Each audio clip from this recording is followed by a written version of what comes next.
2022년 이민년이 이제 얼마 남지 않았습니다. 새해엔 상당 부분 새롭게 적용되거나 바뀌는 제도들이 예고돼 있는데요.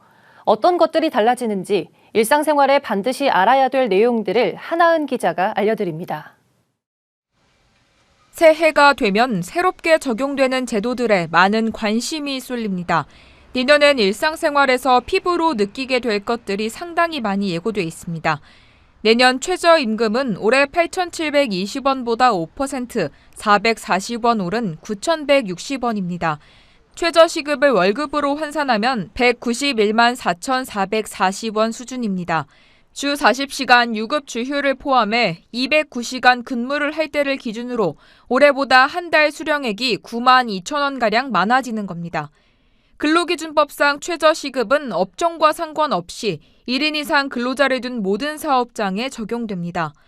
복지 혜택도 늘어납니다. 정부는 내년부터 저출산 극복 5대 패키지를 가동하고 1월 1일 이후 태어난 아이에게는 200만 원을 지원합니다. 첫 만남 이용권이라는 바우처로 지급되는 지원금은 아이와 관련된 모든 곳에서 사용이 가능합니다.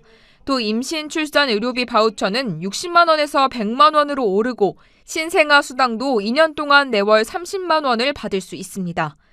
만 8세 또는 초등학교 2학년 이하 자녀 부모의 육아휴직 급여도 인상됩니다.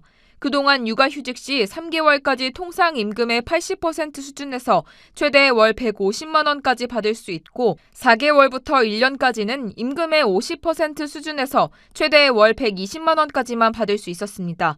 하지만 내년부터는 육아휴직 1년 내내 통상임금 80% 수준 최대 월 150만 원까지 받을 수 있게 됩니다. 교통안전 규제들도 강화됩니다.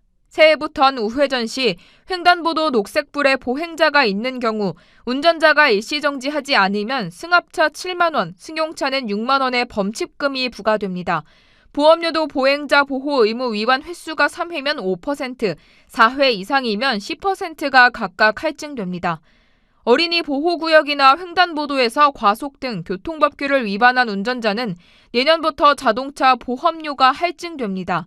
기존에는 할증 기준이 없었지만 5%에서 10% 할증하는 것으로 기준이 신설됩니다. 부동산 가격 폭등에 따른 대출 규제 강화도 예정되어 있습니다. 내년에는 대출 문턱이 높아져 개인별 총 대출액이 2억 원을 넘으면 DSR, 즉 총부채원리금 상환 비율 규제 대상이 됩니다. 연간 소득에서 대출 원금과 이자를 갚는 데 써야 할 돈은 40%를 넘길 수 없습니다. 7월부터는 기준 금액이 1억 원으로 강화돼 가계대출을 강력하게 조일 예정입니다. 구티비 뉴스 한하은입니다.